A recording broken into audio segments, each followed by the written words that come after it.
नमस्कार विद्यार्थियों। पाश्चात्य राजनीतिक विचारकों का हम अध्ययन कर रहे थे। पाश्चात्य राजनीतिक विचारकों के अंतर्गत अरस्तु के जो दास्ता संबंधी विचार है उनके बारे में हम अध्ययन कर रहे थे।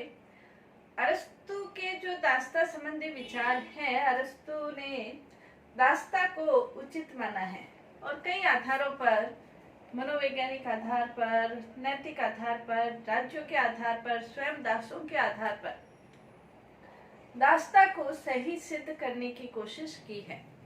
इसके साथ ही अरस्तु दासों के प्रति जो व्यवहार है वो मानवीय व्यवहार का हिमायती है।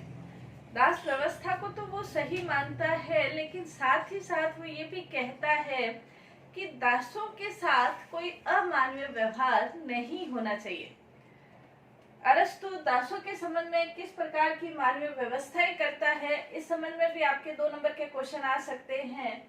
अरस्तु ने, जैसे रॉस ने जो व्यवस्थाएं की है उसके बारे में जो वैज्ञानिक है रॉस, वो ये कहते हैं ये व्यवस्थाएं दास प्रथा से होने वाले अन्यायों और बुराइयों को कुछ अंशों तक रोकने के लिए महत्वपूर्ण है।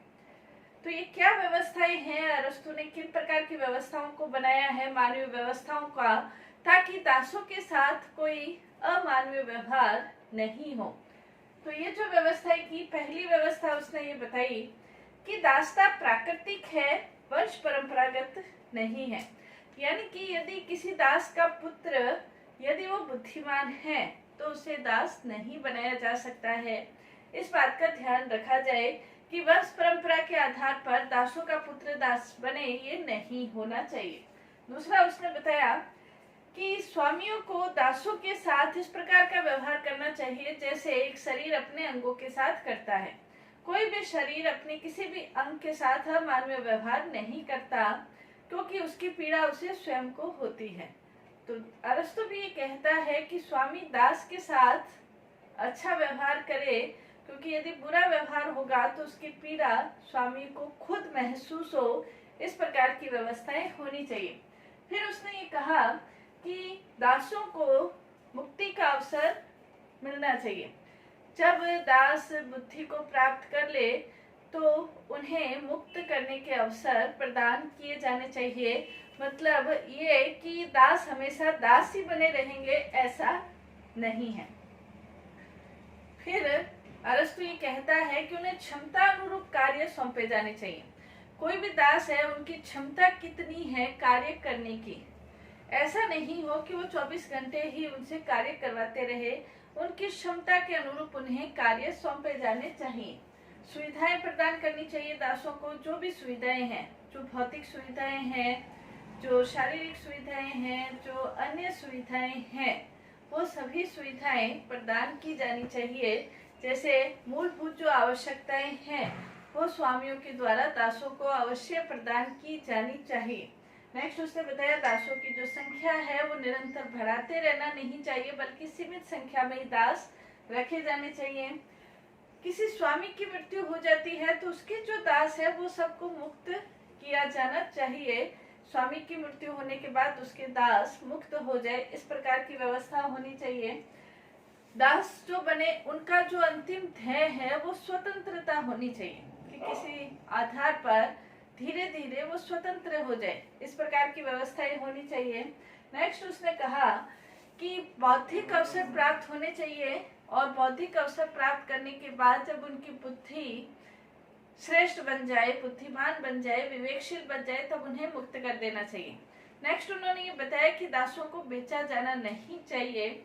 इस प्रकार की मानवीय व्यवस्थाओं के आधार पर अरस्तु दासों के प्रति एक मानवीयता का व्यवहार झलकता है कि वो रखना चाहता है।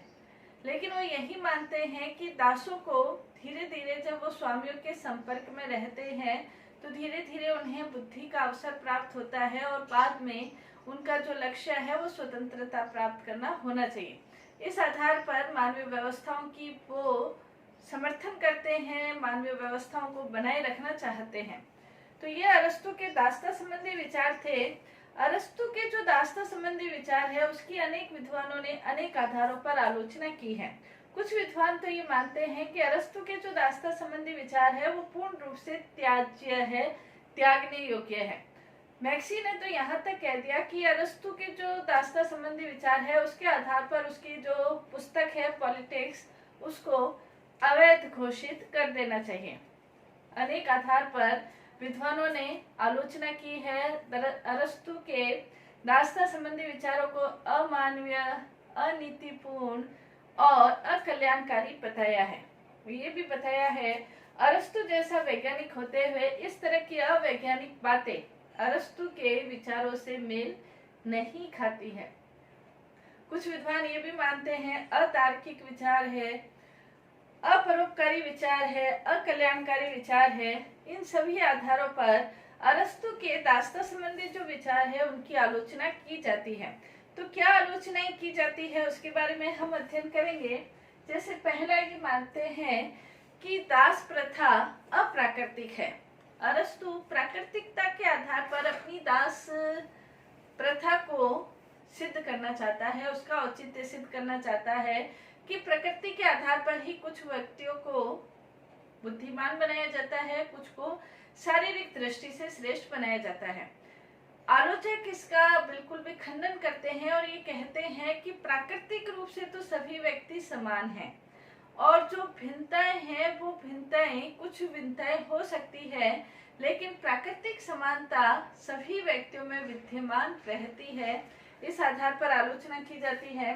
नेक्स्ट इसकी आलोचना की जाती है कि यह अव्यवस्था और अराजकता का द्योतक है।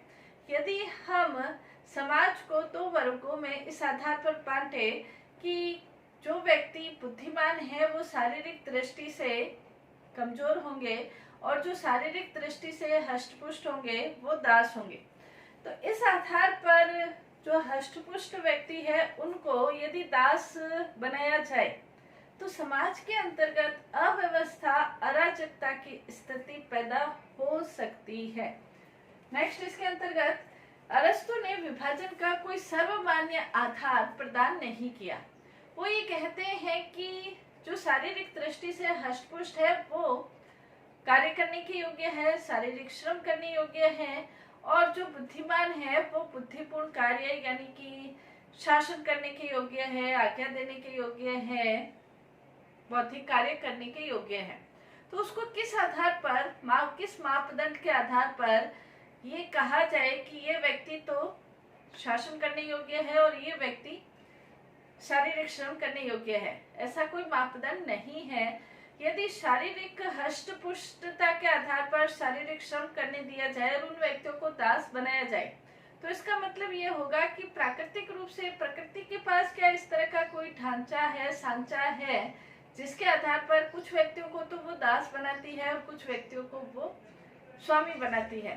तो ये अरस्तु के जो सिद्धांत है यह आलोचना होती है और ये कहते हैं कि इसका मापदंड निर्धारित करके इस प्रकार की व्यवस्थाएं करना बड़ा एक हास्यास्पद सा महसूस होता है। नेक्स्ट अरस्तु की जो धारणा है अनुदारवादी धारणा है। अनुदारवादी धारणा है यानी कि अरस्तु अपने समय की परिस्थितियों को अनुरूप इस प्रकार की विचारधारा उसने प्रस्तुत की है और इसमें उसके सुधार नहीं कर सका है। उस समय यूनानी नगर राज्यों में दास व्यवस्था प्रचलित थी और अरस्तु इतना वैज्ञानिक विचारक होते हुए भी उसने इसका समर्थन किया और दासों के प्रति एक उदार रवैया जो उसको रखना चाहिए था वो नहीं रख पाया। इस आधार पर भी कई विद्वान उसकी आलोचना करते हैं। नेक्स्ट इसके अंतर्गत ये विरोधाभास से पूर्ण अवधारणा है। विरोधाभास से पूर्ण अवधारणा है। अनेक आधारों पर विद्वान ये कहते हैं कि कई इसमें विरोधाभास भरे हुए हैं। जैसे एक तरफ तो अरस्तु ये कहता है कि राज्य श्रेष्ठ जीवन की प्राप्ति के लिए अस्तित्व में आया है। जब राज्य श्रेष्ठ जीवन की प्राप्ति के लिए अस्तित्व में है तो कुछ व्यक्तियों को श्रेष्ठ जीवन से वंचित कर देना राज्य का क्या उद्देश्य हो सकता है। दूसरी तरफ वो ये कहता है कि जो दासता है वो प्राकृतिक है और फिर वो ये भी कहता है कि दासों को मुक्त कर दिया जाए।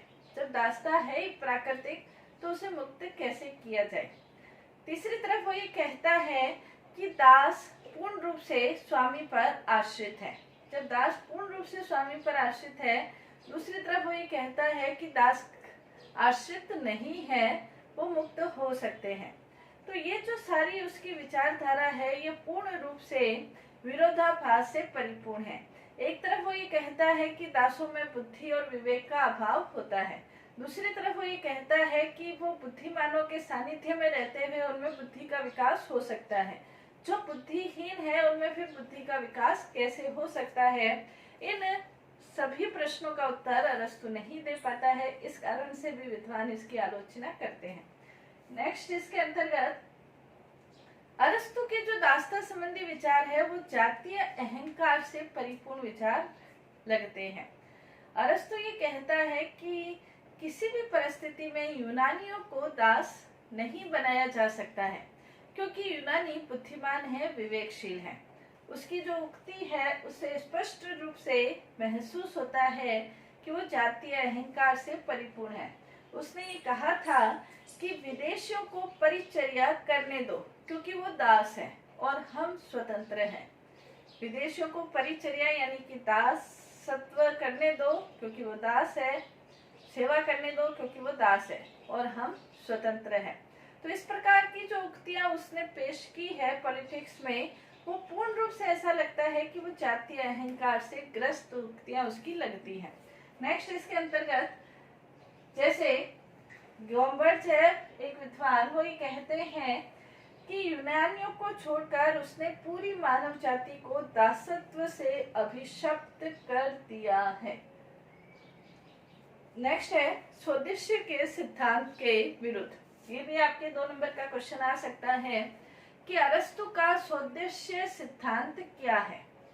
स्वदेशी सिद्धांत का तात्पर्य ये है कि प्रत्येक व्यक्ति के जीवन का अपना एक उद्देश्य है और उस उद्देश्य की प्राप्ति के लिए उसमें श्रेष्ठता भी है, जो कि प्रत्येक व्यक्ति में श्रेष्ठता है।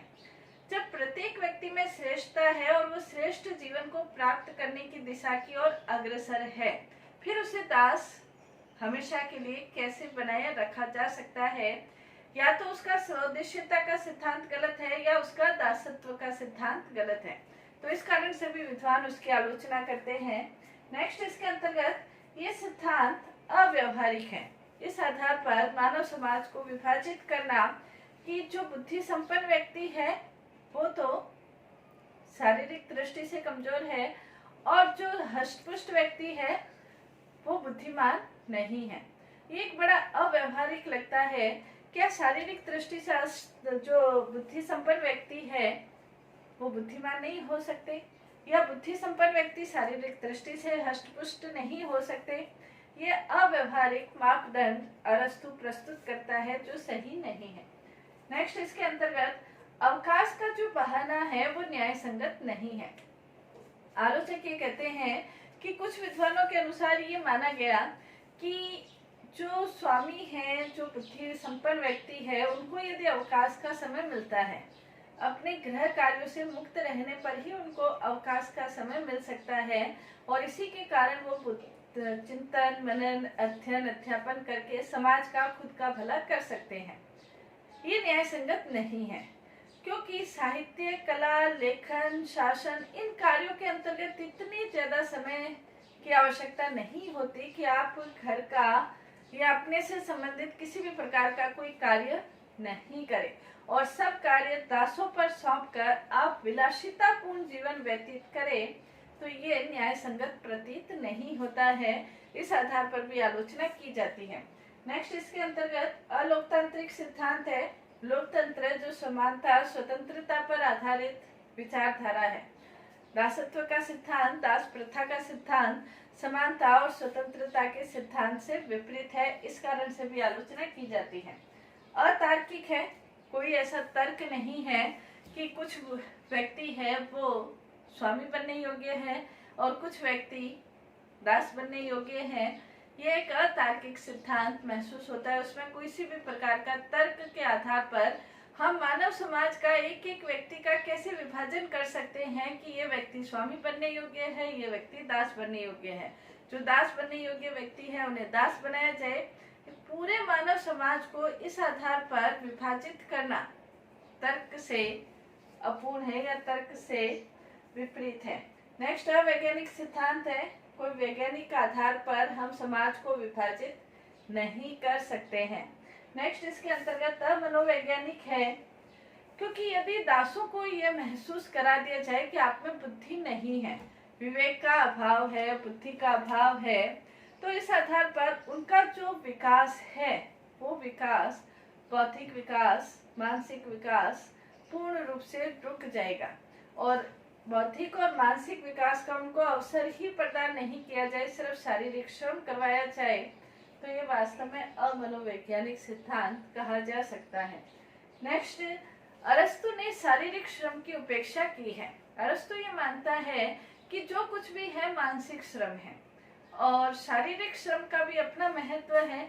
देश, समाज, राज्य, स्वयं व्यक्ति के लिए भी शारीरिक श्रम का अपना महत्व है, तो उसकी उपेक्षा करके इस कारण से भी अरस्तु की आलोचना की जाती है। नेक्स्ट इसके अंतर्गत अरस्तु ये कहता है कि दास का अपना कोई व्यक्तित्व नहीं होता। ये भी आलोचक आलोचना करते हैं, कहते हैं ये भी गलत है। प्रत्येक व्यक्ति का अपना एक अलग व्यक्तित्व होता है, वो अपना व्यक्तित्व पूर्ण रूप से अपने स्वामी के निर्देश में निर्धारित कर दे, ये संभव नहीं है। हर एक व्यक्ति का अपना व्यक्तित्व है और उस व्यक्तित्व के आधार पर ही वो कार्य करता है। अपना कोई व्यक्तित्व नहीं हो ऐसा कोई व्यक्ति हो ही नहीं सकता है, तो इस कारण से भी आलोचना की जाती है। अरस्तु के ये जो दास संबंधी विचार है उसकी विद्वानों ने बहुत आलोचना की है और ये कहा है कि अरस्तु जैसे विद्वान के लिए ये दास प्रथा का औचित्य सिद्ध करना वास्तव में सही नहीं है और इस कारण से भी मैक्सी ने कहा कि उसकी पॉलिटिक्स है उसे अवैध घोषित किया जाना चाहिए। कई विद्वानों ने इसकी आलोचना की है। नेक्स्ट हम अरस्तु के और विचारों का अध्ययन करेंगे नेक्स्ट क्लास में। धन्यवाद।